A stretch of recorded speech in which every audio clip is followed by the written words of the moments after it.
She gave him $4 and a smile. He gave her his heart, and hid $1 billion secret that could destroy them both. When a kind-hearted barista pays for a stranger's coffee, she has no idea she's just touched the soul of a lonely billionaire searching for real love. This is the coffee that changed everything. A story of kindness, secrets, and a love worth fighting for. Welcome back, my wonderful family and friends. If you're tuned in and ready to dive into today's story, don't forget to hit that subscribe button and drop a comment letting me know where you're watching from. Tomorrow, I'll be bringing you another exciting story you definitely don't want to miss. So, let's get started. The alarm clock screamed at 5 a.m., and Emma Hart slapped it silent with the practiced precision of someone who'd been doing this too long. Her studio apartment in East Nashville was small, tiny really, but it was hers. The rent was late again, but the eviction notice hadn't come yet, so she counted that as a win. She sat up, pushed the tangled brown hair from her face, and stared at the cracked ceiling for a long moment. Just one more year, maybe two. Culinary school. That was the dream. The one she whispered to herself when the exhaustion felt like drowning. She had $3,200 saved in a shoebox under her bed. She needed $15,000. Her phone buzzed. A text from Marcus, her ex. "You still owe me for that dinner. Or did you forget?" She deleted it without responding. Some people didn't deserve space in your mind.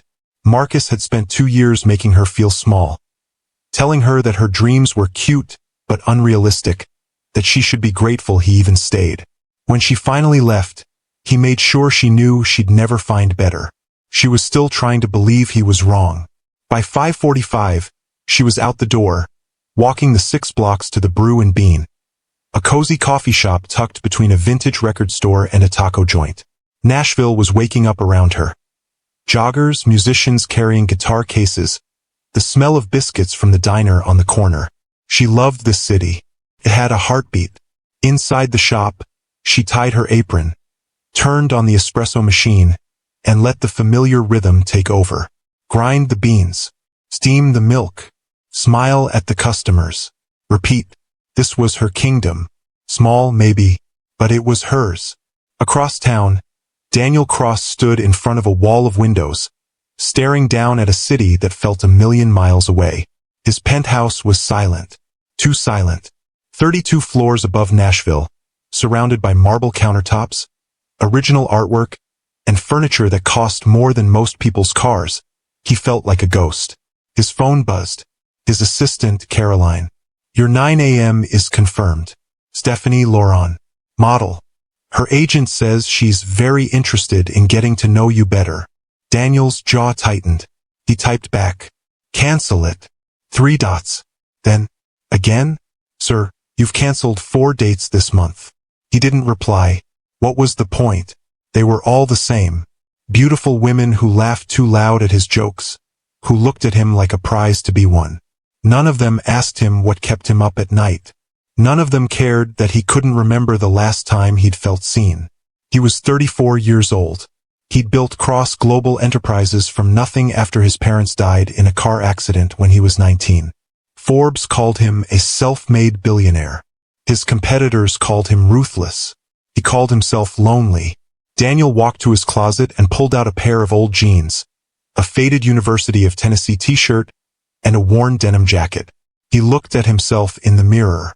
No designer labels. No watch that cost more than a sedan. Just a guy. "Let's see if anyone notices me now."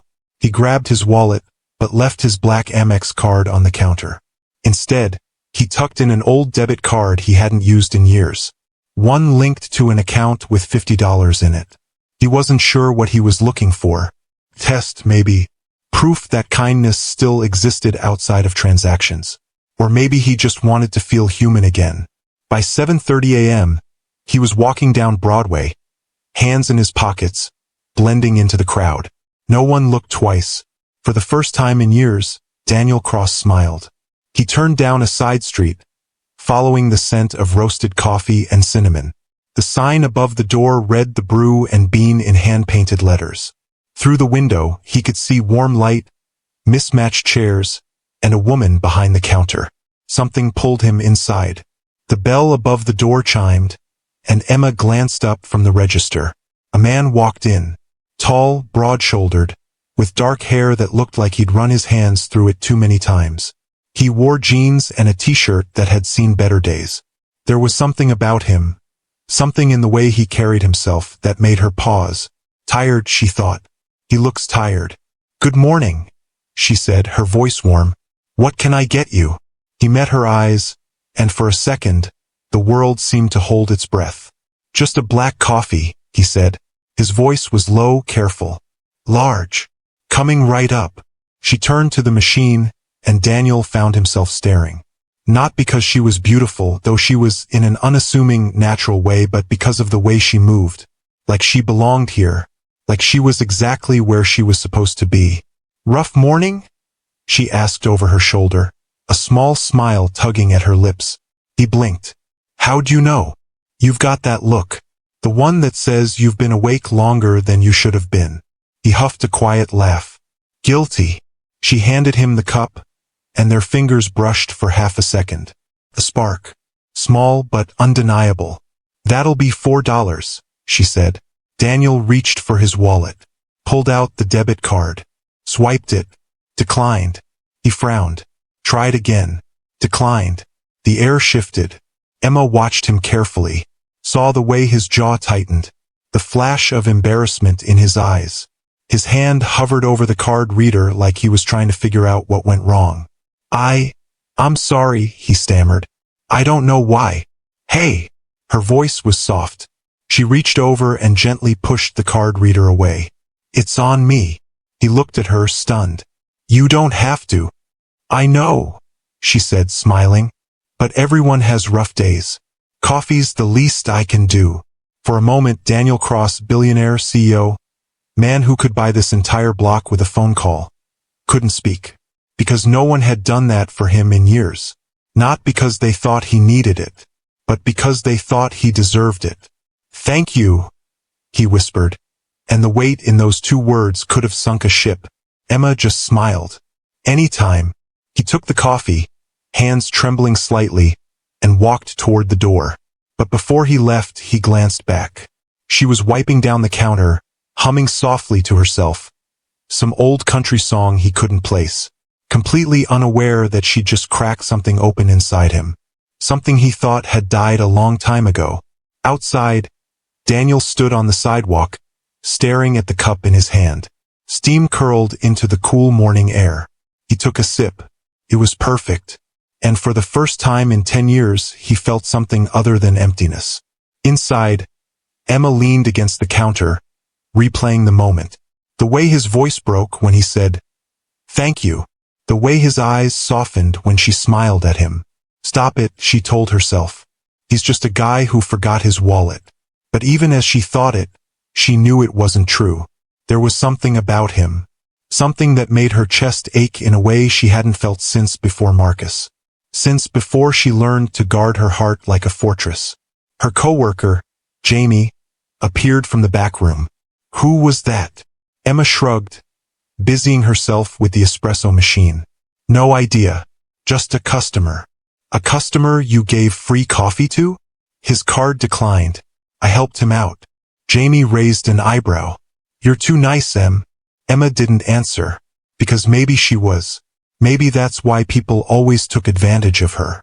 Maybe that's why Marcus had stayed so long. Because she kept giving and giving until there was nothing left. But something about this felt different. She glanced at the door, half expecting him to walk back through it. He didn't. But somehow, she knew she'd see him again. Have you ever had a small moment with a stranger that stayed with you longer than it should have? Drop a comment. I'd love to hear your story. Daniel didn't go back to his penthouse.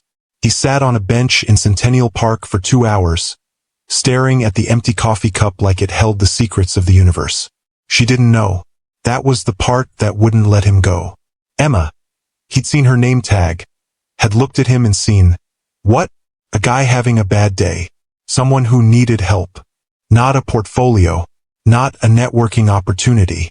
Not a stepping stone to a better life. Just him. His phone buzzed incessantly in his pocket. Caroline. Board meetings. Conference calls. the weight of an empire demanding his attention. He ignored it all. By the time he finally stood and walked back to his car, a Tesla he'd parked 3 blocks away, the sun was high and hot. Inside the leather interior, he sat in silence, gripping the steering wheel. This is dangerous, he thought. She's dangerous, not because of who she was, but because of what she made him feel. Hope. And hope, Daniel had learned, was the cruelest thing you could give a lonely man. He pulled up the coffee shop's website on his phone. The Brew and Bean. There she was in a staff photo, smiling beside 2 other baristas. Her eyes crinkled at the corners. She looked happy. He bookmarked the page, then closed it, then opened it again. What are you doing? Testing her. A voice whispered. That's what this was. A test. If he went back and she treated him the same way, kindly without expectation, then maybe she was real. But if she wasn't, he couldn't finish the thought. Daniel started the car and drove home, the empty coffee cup still sitting in his passenger seat. Emma couldn't stop thinking about him. It was ridiculous. She'd served hundreds of customers. Thousands, probably. Some were rude. Some were sweet. Most were forgettable. But him?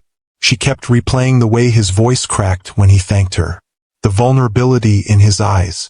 Like she'd given him something far more valuable than $4. Earth to Emma. She blinked. Jamie was snapping her fingers in front of her face. Sorry. What? I said your shift ended 10 minutes ago. You're just standing there staring at the register like it owes you money. Emma laughed, shaking her head. Yeah, sorry. Long day. Jamie tilted her head, studying her. You're thinking about him, aren't you? Card decline guy. I am not. You totally are. Emma untied her apron and tossed it into the bin. I don't even know him, Jamie. He's just a guy. A guy you couldn't stop staring at. I wasn't. Eminencia. Jamie's voice softened. It's okay to be interested in someone.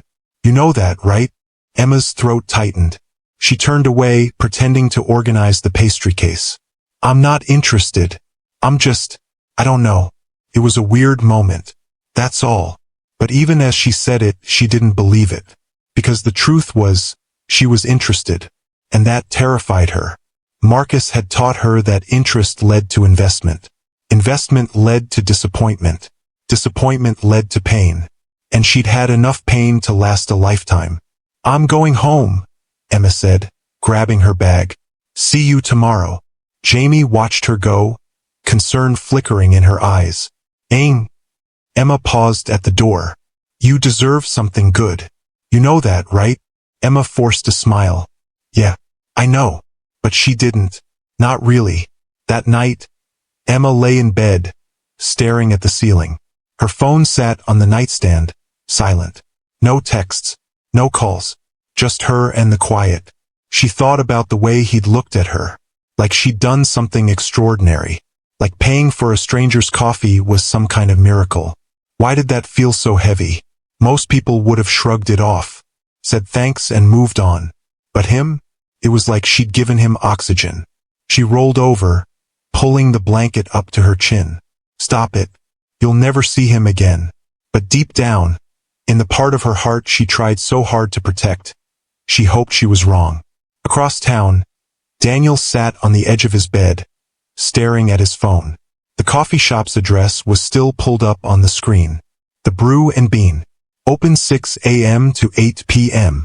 He could go back. Apologize for the declined card. Maybe even tell her the truth that it was intentional.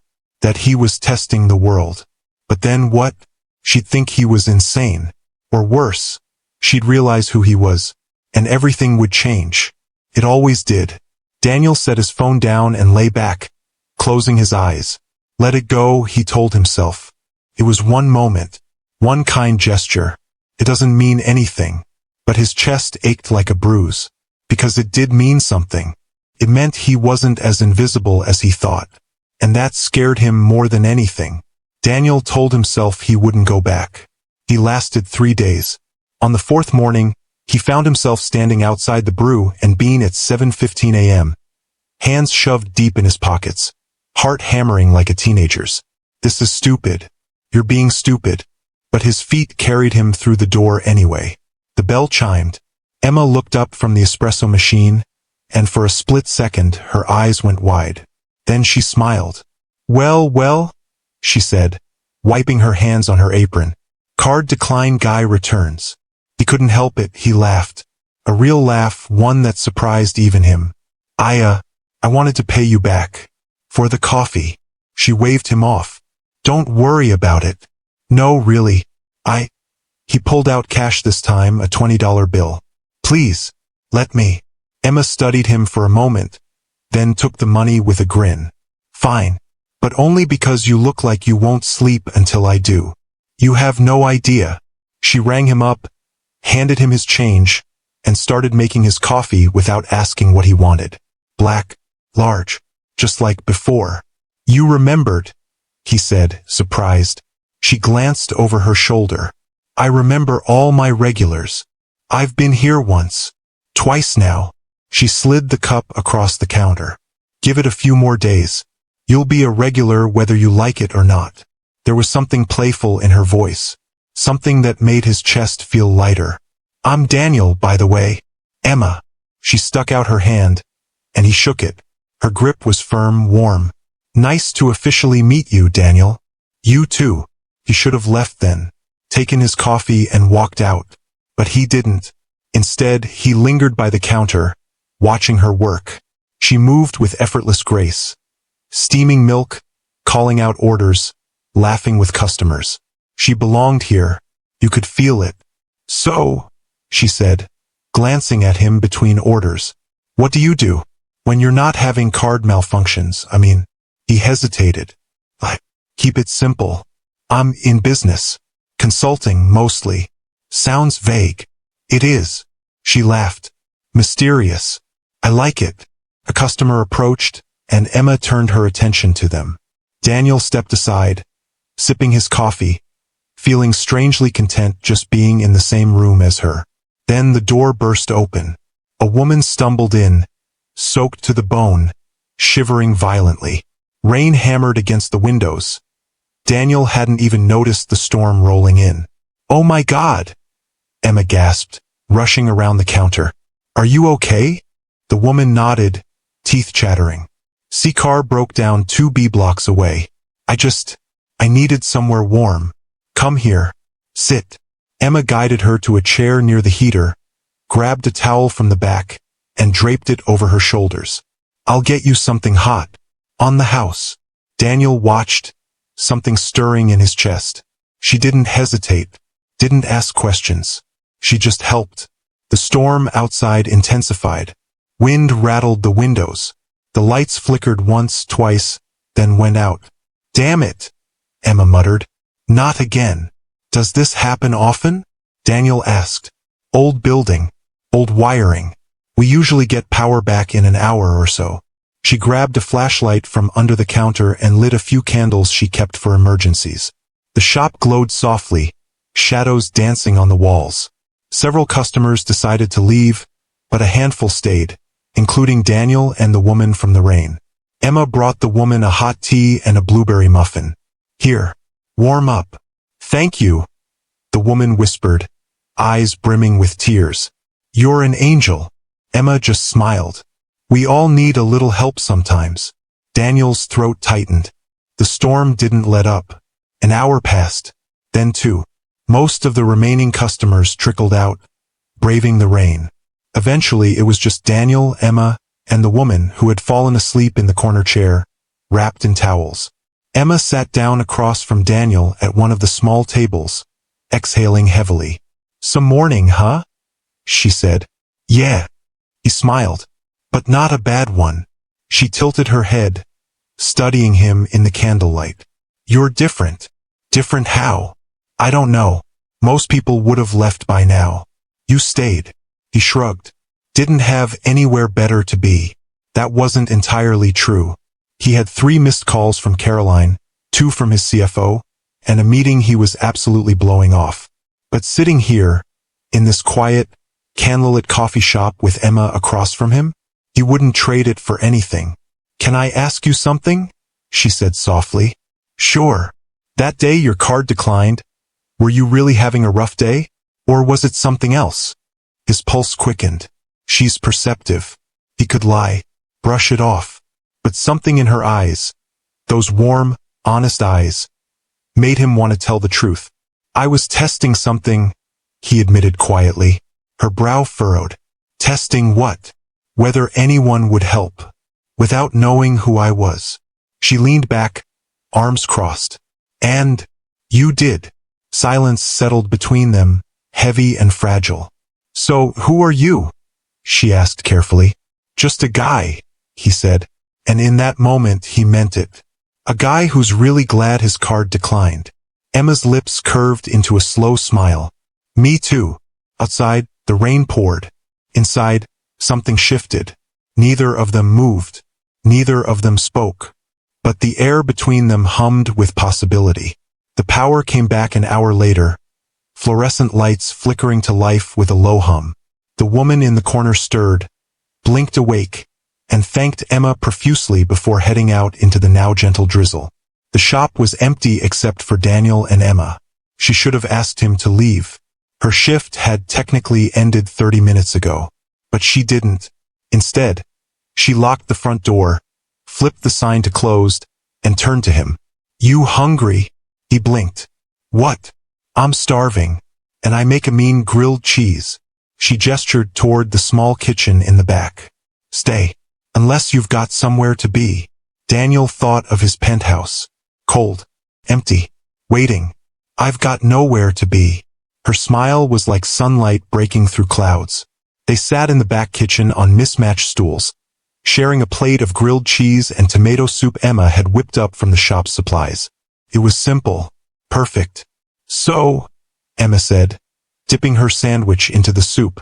If you're in consulting, why do you look like you haven't slept in a week?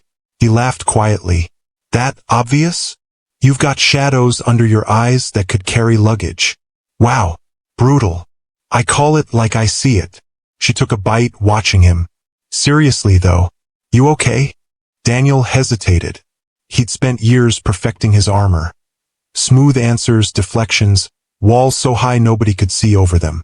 But sitting here, in this tiny kitchen with this woman who'd shown him more kindness in 4 days than most people had in 4 years, the armor cracked.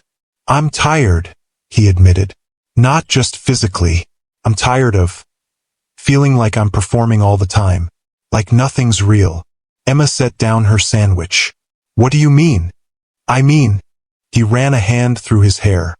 Everyone wants something from me, and I can never tell if people actually like me, or if they like what I can do for them. She was quiet for a moment. Then, that sounds really lonely. His throat tightened. It is. Is that why you tested me? With the card. He nodded. I needed to know if kindness still existed. Without conditions. Emma leaned forward, elbows on the table. And you proved it does. Her eyes softened. Daniel, I didn't do anything special. I just treated you like a human being. That's exactly my point.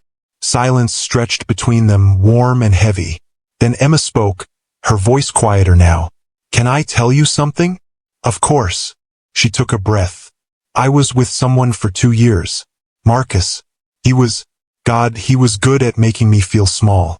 He'd tell me my dreams were childish. That I'd never amount to anything. That I should be grateful he stuck around. Daniel's jaw clenched. Emma. I believed him, she continued, her voice shaking slightly. For so long, I believed him. I thought maybe he was right. Maybe I was asking for too much. Maybe wanting more than this, she gestured around the kitchen, was selfish. It's not. I know that now. But back then, she shook her head. I didn't. I stayed because I thought I didn't deserve better. And when I finally left, he made sure I knew that no one else would ever want me. Daniel reached across the table and took her hand. She didn't pull away. He was wrong, Daniel said, his voice low and fierce. He was so wrong. Emma looked down at their joined hands. The thing is, I still hear his voice sometimes. When I'm trying to save money for school. When I think about taking a risk.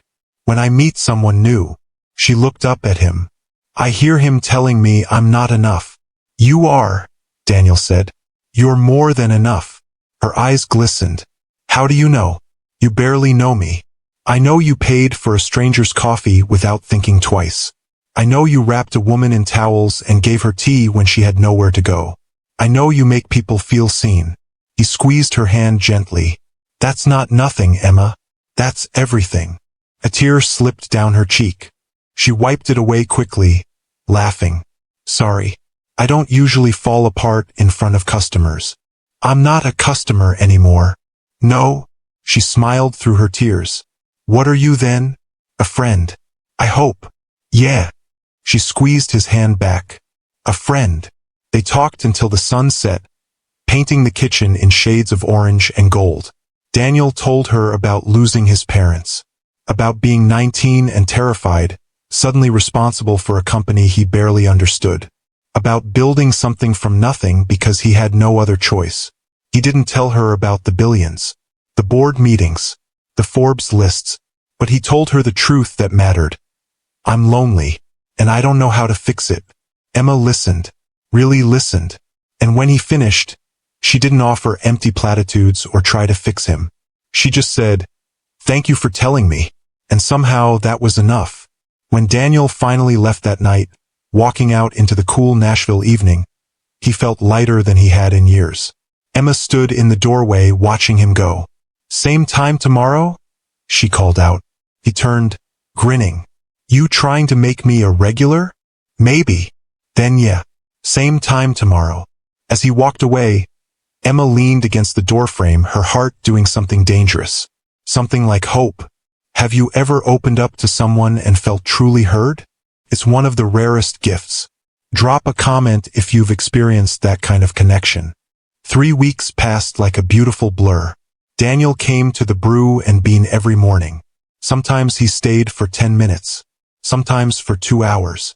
Emma started making his coffee before he even walked through the door. They talked about everything.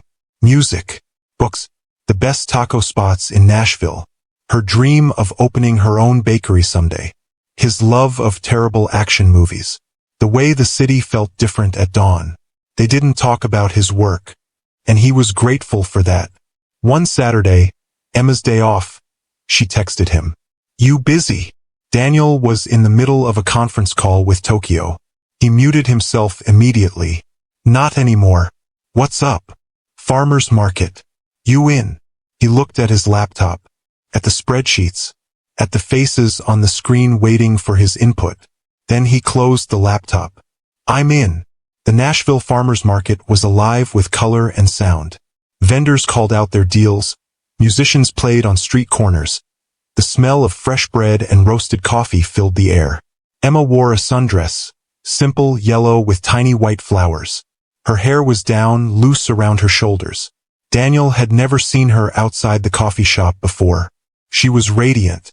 "Come on," she said, grabbing his hand and pulling him toward a flower stall. "I want to show you something." He let her lead him, their fingers intertwined, and tried not to think about how right it felt. She stopped in front of a booth overflowing with sunflowers. "These," she said, her eyes bright, "these are my favorite. My mom used to plant them in our backyard every summer." "Used to?" Emma's smile faltered. "She passed away when I was 16. Cancer." "Emma, I'm so..." "It's okay." She touched one of the petals gently. "I like remembering her. She taught me that kindness doesn't cost anything, that the smallest gestures can change someone's whole day." She glanced at him, kind of like paying for a stranger's coffee. Daniel's chest ached. "She sounds incredible." She was. Emma turned to the vendor. "I'll take 3, please." She paid, and the vendor wrapped the sunflowers in brown paper. Emma handed one to Daniel. "For you." He stared at it. "Emma, I can't." "You can. And you will." She grinned. "Consider it payback for all those tips you've been leaving." He'd been leaving $50 tips on $4 coffees. He didn't think she'd noticed. Apparently she had. "Thank you," he said softly, taking the flower. "You're welcome." They walked through the market side by side, and for the first time in Daniel's adult life he felt normal. Not like a CEO. Not like a billionaire. Just like a guy spending a Saturday morning with a girl who made him feel alive.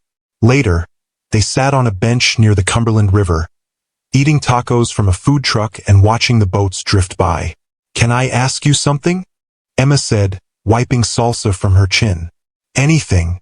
Why don't you ever talk about your work?" Daniel stiffened. "What do you mean? You said you're in consulting, but you never talk about it. Most people can't stop talking about their jobs. But you." She studied him. "It's like you're avoiding it." He set down his taco, suddenly not hungry. "Because it's not who I am." "Then who are you?" Loaded question. He looked out at the river, gathering his thoughts. "I'm someone who built something I'm proud of.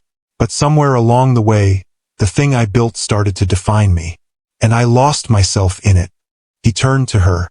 "When I'm with you, I don't feel lost. I feel like me." Emma's eyes shimmered. "Daniel, I know it's only been a few weeks. I know this is fast. But," he took a breath, "you make me want to be honest. About everything."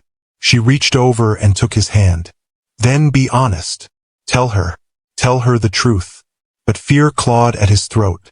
"Not yet. Not when things were this good." "I'm falling for you," he said instead. "I know I shouldn't be. I know it's complicated. But I am." Emma's breath hitched. For a long moment she didn't speak. Then she leaned in and kissed him. Soft, slow, achingly tender. When she pulled back, her forehead rested against his. "I'm falling for you too," she whispered. "And it scares the hell out of me." "Me too." They sat there, wrapped in each other, the world moving around them but not touching them. For one perfect moment, nothing else mattered. That night, Daniel walked Emma to her apartment. She lived on the third floor of an old building with creaky stairs and chipped paint. It was small, modest, nothing like his world, and he loved it. "You want to come up?" she asked, keys in hand. Everything in him screamed yes, but he shook his head. "Not tonight." She raised an eyebrow. "Playing hard to get?" "No. I just—" He cupped her face gently. "I don't want to rush this. I want to do this right." Her smile was soft, vulnerable. "You're kind of perfect, you know that?" "I'm really not." "You are to me." She kissed him again, lingering this time, and Daniel memorized every second. The way she tasted like strawberries. The way her hands rested on his chest. The way his heart felt like it might explode. When she finally pulled away, she whispered, "Good night, Daniel." "Good night, Emma." He waited until she was inside, until the lights in her apartment flickered on, before he walked away. And for the first time in a decade, Daniel Cross believed in something he thought he'd lost forever. Love. It happened on a Tuesday. Emma was working the morning shift, humming to herself as she restocked the pastry case. Daniel was supposed to come by at 8. He always did. But today, Jamie was there early, laptop open on the counter, scrolling through something with wide eyes. She said slowly, "You need to see this." Emma glanced over. "See what?" Jamie turned the laptop around. It was an article from Forbes. The headline read, "Daniel Cross, the reluctant billionaire who built an empire from ashes." And there, in high resolution, was a photo of Daniel. Not her Daniel, in worn jeans and a faded t-shirt, smiling shyly over coffee. This Daniel wore a tailored suit that probably cost more than Emma's car. He stood in front of a sleek glass building, arms crossed, expression unreadable, powerful, untouchable. Daniel Cross, CEO of Cross Global Enterprises. Net worth, $4.2 billion. Emma's world tilted. That's him, right?" Jamie whispered. "You're Daniel."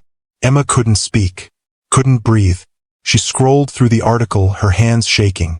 Cross, 34, built his company from the ground up after the tragic death of his parents. Known for his ruthless business tactics and extreme privacy, Cross rarely grants interviews and has been called the ghost of Wall Street. There were photos. Daniel at charity galas. Daniel shaking hands with senators. Daniel standing next to celebrities, models, people who lived in a world Emma couldn't even fathom. Despite his wealth, Cross has remained intensely private about his personal life. Sources say he's currently single, though he's been linked to several high-profile women over the years. Emma's stomach twisted. The bell above the door chimed. Daniel walked in, smiling. "Morning. Sorry I'm late. He stopped. Emma was staring at him. Laptop turned toward him, tears streaming down her face. His smile died. "Ing. Is this you?" Her voice cracked. He didn't answer. He didn't have to. "Emma, please. Let me explain." "Explain what?" She laughed bitterly, wiping her eyes. "That you're a billionaire? That you've been lying to me for a month?" "I didn't lie. You let me pay for your coffee." Her voice rose, raw and broken. "You stood there and let me think you were struggling, that you needed help, and the whole time you were—" She gestured at the screen. It wasn't like that." "Then what was it like, Daniel?" "Huh." She stepped closer, anger and pain warring in her eyes. "Was I a game to you? Some social experiment? Let's see how the poor barista reacts when the rich guy pretends to be normal." "No." His voice was fierce. "Emma, no. That's not." "Then why?" she demanded. "Why did you lie?" "Because I wanted someone to see me," he shouted, and the coffee shop went silent. Daniel's chest heaved. His hands trembled. "I wanted someone to look at me and not see dollar signs. I wanted someone to care about me, not what I could give them. I wanted to know if kindness still existed without strings attached." His voice broke. "And you gave me that. You saw me." Emma shook her head, tears falling faster now. "I saw a lie." "No, you saw the real me, the person I am when I'm not performing, when I'm not playing the role everyone expects." He took a step toward her. "Everything between us was real, Emma. Every word, every moment. I swear." "Don't." She held up a hand, stopping him. "Don't swear anything, because I don't know what's real anymore. This is—" He gestured between them.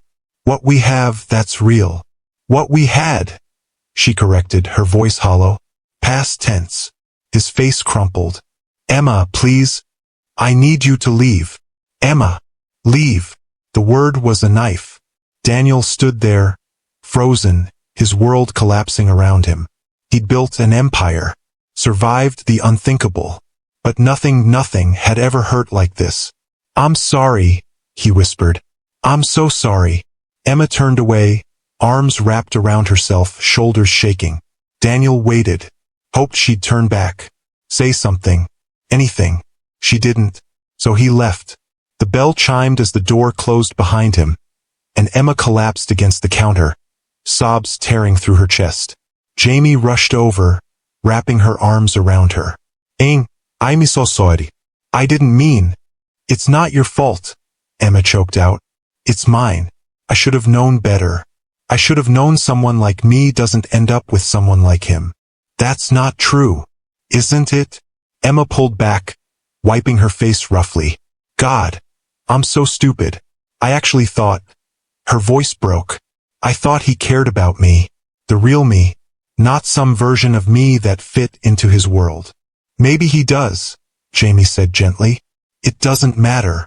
Emma straightened, her expression hardening. "He lied, and I've spent too many years letting men make me feel small. I won't do it again."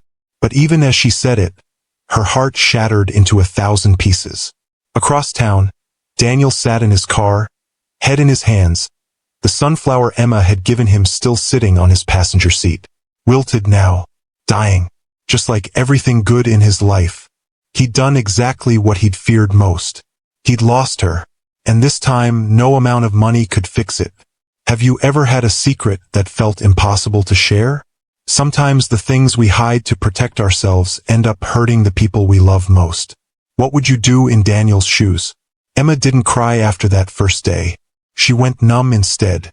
She showed up to work, made coffee, smiled at customers, went through the motions like a ghost haunting her own life.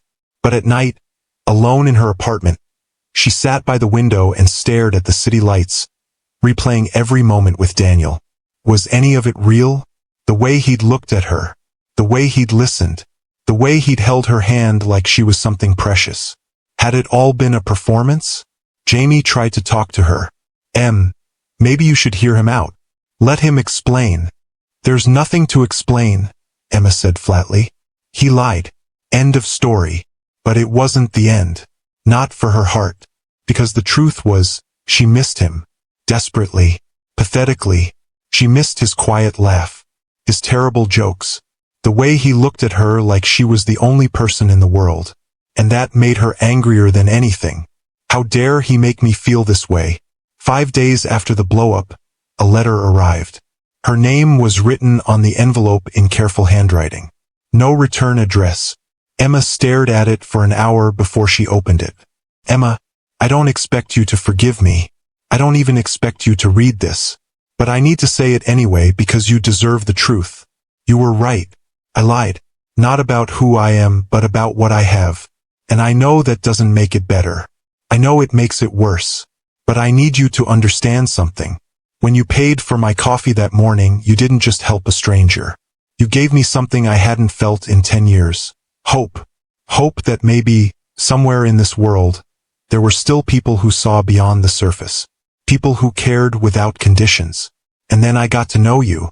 And hope turned into something else. Love. I fell in love with your kindness. Your strength. The way you see the world. The way you made me feel like I was enough, just as I am. I should have told you the truth from the beginning. I know that now, but I was terrified. Terrified that if you knew who I was, what I had, you'd see me differently. That you'd stop being yourself around me. Or worse, that you'd want me for the wrong reasons. I've spent my entire adult life surrounded by people who only see my bank account. Who laugh at my jokes because they want something from me. Who pretend to care because it benefits them. You never did that. You saw me, the real me, and I was selfish enough to hold on to that for as long as I could. I don't expect you to understand. I don't expect you to forgive me. But I need you to know this. Every moment with you was real. Every word. Every laugh. Every touch. I wasn't pretending. I wasn't testing you. I was just me. And for the first time in my life that felt like enough. I'm sorry, Emma, for all of it. I hope someday you find someone who deserves you. Someone who's brave enough to be honest from the start. Someone better than me. Daniel. Emma read the letter 3 times. Then she folded it carefully and set it on her kitchen table. Her hands were shaking. Her heart was screaming. Because the worst part wasn't that he'd lied. The worst part was that she believed him. She believed that he'd fallen for her. She believed that every moment had been real. And she still loved him. Damn it. Daniel hadn't left his penthouse in 5 days. Caroline had been calling nonstop. The board wanted answers. Investors were getting nervous. His entire empire was waiting for him to pull himself together. But he couldn't. He sat on his balcony, staring at the city below, the letter he'd written to Emma sitting on the table beside him. He'd mailed it 2 days ago. She'd probably received it by now. He wondered if she'd read it. He wondered if she'd thrown it away. His phone buzzed. A text from an unknown number. His heart stopped. But when he opened it, it wasn't Emma. It was a journalist. Mr. Cross, I'm writing a piece on your recent disappearance from public events. Sources say you've been seen frequently at a coffee shop in East Nashville. Care to comment? Daniel's blood ran cold. They knew. The press. The vultures. They'd found out about Emma. And if they knew, it was only a matter of time before they descended on her. Before her face was plastered across tabloids. Before her life was turned upside down. Because of him, he had to protect her. Even if it meant staying away. Emma's phone rang at 11 p.m. Jamie, turn on the TV. Channel 5. Now. Emma grabbed the remote, heart pounding. The news anchor's voice filled the room. Billionaire CEO Daniel Cross has been noticeably absent from public appearances in recent weeks, sparking speculation about his personal life. Sources close to Cross suggest he's been spending time in East Nashville, though the reason remains unclear. More on this story as it develops. Emma's stomach dropped. They were coming for her. She could feel it. The cameras. The questions. The invasion. Her quiet life. The one she'd built so carefully after Marcus was about to be destroyed. And it was all because she'd fallen for the wrong man. No. She stood abruptly, grabbing her keys. Not the wrong man. Just a complicated one. Jamie's voice crackled through the phone. "Ing? You still there? I have to go." "Go where?" Emma didn't answer. She was already out the door. Daniel's doorman looked surprised when Emma showed up at midnight, breathless and wild-eyed. "I need to see Daniel Cross." The doorman hesitated. "Ma'am, Mr. Cross isn't taking visitors. Tell him it's Emma. Please." The man studied her for a long moment. Then he picked up the phone. 30 seconds later, he nodded toward the elevator. "Penthouse. Top floor." The elevator ride felt like an eternity. When the doors opened, Daniel was standing there, barefoot, in sweatpants and a t-shirt, looking like he hadn't slept in days. "Emma," he breathed. She stepped out, and for a moment, they just stared at each other. Then she spoke. "I read your letter." His throat worked. And I'm terrified." Her voice shook. "I'm terrified that you'll hurt me again. That this world you live in will swallow me whole. That I'll lose myself trying to fit into your life." "Emma, but I'm more terrified," she continued, tears streaming down her face, "of losing you, of wondering what we could have been, of spending the rest of my life regretting that I let fear win." Daniel's eyes glistened. "What are you saying?" "I'm saying," she took a shaky breath, "I'm saying I choose you, flaws and all, lies and all. You." He crossed the space between them in 2 strides, pulling her into his arms. "I don't deserve you," he whispered into her hair. "Probably not." She laughed through her tears. "But you're stuck with me anyway." He pulled back just enough to cup her face. "I'll spend the rest of my life proving I'm worth this. Worth you. Then start now." He kissed her. Deep, desperate, full of promises and second chances. And for the first time in days, the world felt right again. 6 months later, the early morning light filtered through the windows of the Brew and Bean, casting everything in gold. Emma stood behind the counter, but this time, she wasn't wearing an apron. She was wearing a sundress. The yellow one with tiny white flowers. The one Daniel loved. Because today wasn't a work day. Today was the grand opening of Heart and Home, her bakery. Her dream. The one she'd been saving for since she was 16 years old. The one Daniel had helped make possible. Not with his money, she'd refused that stubbornly, beautifully, but with his connections. His belief. His relentless insistence that she was capable of anything she set her mind to.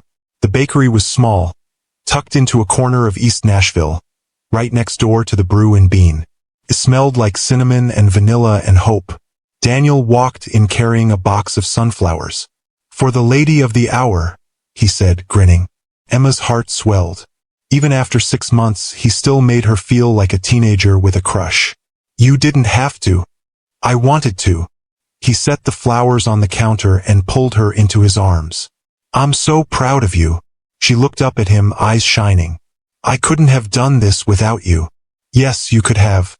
You just would have done it slower." He kissed her forehead. "I just sped up the timeline." She laughed, resting her head against his chest. "You know the press is going to show up today, right? They always do." Daniel had gone public about their relationship 3 months ago. Not because he wanted to, but because hiding felt like lying, and he'd promised her he'd never lie again. The headlines had been brutal at first. Billionaire CEO dating small-town barista. A modern Cinderella story? Daniel Cross's mystery woman. Who is Emma Hart?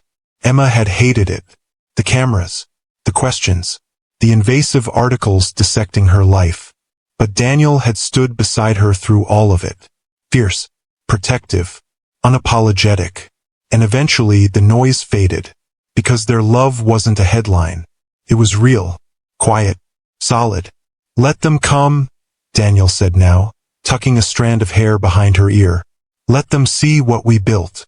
"What I built," she corrected with a playful smile. "What you built," he agreed. "I was just the guy who believed in you. You're more than that." "Yeah." His eyes sparkled. "What am I?" She pretended to think. My coffee delivery guy. My sunflower supplier. He kissed her, cutting off her words, and she melted into him. When they pulled apart, she whispered, "You're my person, and you're mine." The bakery opened at 9. By 9:15, there was a line out the door. Friends, neighbors, regulars from the Brew and Bean. People who'd watched Emma grow, struggle, and fight for this moment. Jamie was there, tears streaming down her face. "I'm so freaking proud of you." Emma hugged her tightly. "Thank you. For everything. You did this, Em. All you." But Emma knew better. She'd done it with the help of people who believed in her. Daniel, Jamie, her late mother, whose memory lived in every sunflower, every act of kindness. "You were right, Mom," Emma thought, blinking back tears. "Kindness does change everything." At noon, Daniel found her in the back kitchen, hands covered in flour, frosting a batch of cinnamon rolls. "You know you hired people to do this, right?" he teased. "I know, but these are special." She looked up at him. "These are for you." He raised an eyebrow. "For me?" She nodded toward a small box on the counter. Inside were 6 cinnamon rolls, each with a letter piped in icing. Together, they spelled, "Stay with me." Daniel's breath caught. Emma wiped her hands on a towel, suddenly nervous. "I know we've only been together 6 months. I know it's fast. But I also know that I don't want to spend another day pretending this isn't forever." She stepped closer. "So I'm asking you, Daniel Cross, stay with me. Not because of what you have or what I need, but because we choose each other. Every single day." Daniel's eyes were bright, his voice thick. "Emma Hart, I would choose you in every lifetime." He pulled a small box from his pocket. Emma gasped. "I was going to wait," he said, opening it to reveal a simple, elegant ring. "I had this whole plan. Sunset, music, the works." He laughed softly. "But you always were better at the grand gestures." "Daniel, marry me," he said. "Not because I'm rich, not because it makes sense, but because I can't imagine my life without you. Because you saw me when I was invisible. Because you make me want to be better, braver, real." Tears streamed down Emma's face. "Yes, God, yes." He slid the ring onto her finger, and she threw her arms around him, laughing and crying at the same time. "I love you," she whispered against his neck. "I love you more." "Not possible. We'll argue about it for the next 50 years. She pulled back, grinning through her tears. "Deal." That evening, after the bakery closed, Emma and Daniel sat on the floor of Heart and Home, surrounded by empty boxes and the lingering scent of sugar. Daniel leaned back against the counter, Emma curled against his chest. "You know what's funny?" she said softly. "What?" "If your card hadn't declined that day, none of this would have happened." He smiled. "Best malfunction of my life." "It wasn't a malfunction, was it?" "No." He kissed the top of her head. "It was a test. A stupid, desperate test. I'm glad you failed it." "Me too." They sat in comfortable silence, the city humming outside, the future stretching before them like an open road. "Emma, yeah, thank you." She tilted her head up. "For what?" "For seeing me, for choosing me, for teaching me that love isn't something you earn or engineer." His voice cracked. "It's something you surrender to." She took his hand, lacing their fingers together. We surrendered together. And as the lights of Nashville flickered to life outside, Emma realized something. Love wasn't a fairy tale. It wasn't perfect or easy, but it was real. And real was so much better. 1 year later, Heart and Home was featured in Southern Living magazine as one of Nashville's must-visit bakeries. Emma framed the article and hung it on the wall, not because of the recognition but because of the quote they'd used. This bakery was built on kindness, hard work, and the belief that everyone deserves something sweet in their life. Emma Cross. Emma Cross. She still wasn't used to the name, but she loved it. Daniel walked in carrying 2 cups of coffee, one from the Brew and Bean, one from a competitor down the street. "Taste test," he offered. She laughed. You're ridiculous. And you love me for it. I really do. He set the cups down and pulled her close, swaying to music only they could hear. What are you doing? She asked, smiling. Dancing with my wife. There's no music. Don't need it. He kissed her softly. I've got you. That's all the music I need. And as they stood there, in the bakery Emma had built and the life they'd created together, she thought about that morning so long ago, when a stranger's card declined, when she'd offered him $4 and a smile, when she'd had no idea she was giving him her heart. The best investments, she thought, are the ones you never see coming. Love has a way of finding us when we least expect it. Sometimes all it takes is a small act of kindness to change everything. Have you ever experienced a moment that completely redirected your life? Share your story below, we'd love to hear it. Thank you so much for watching my story all the way to the end.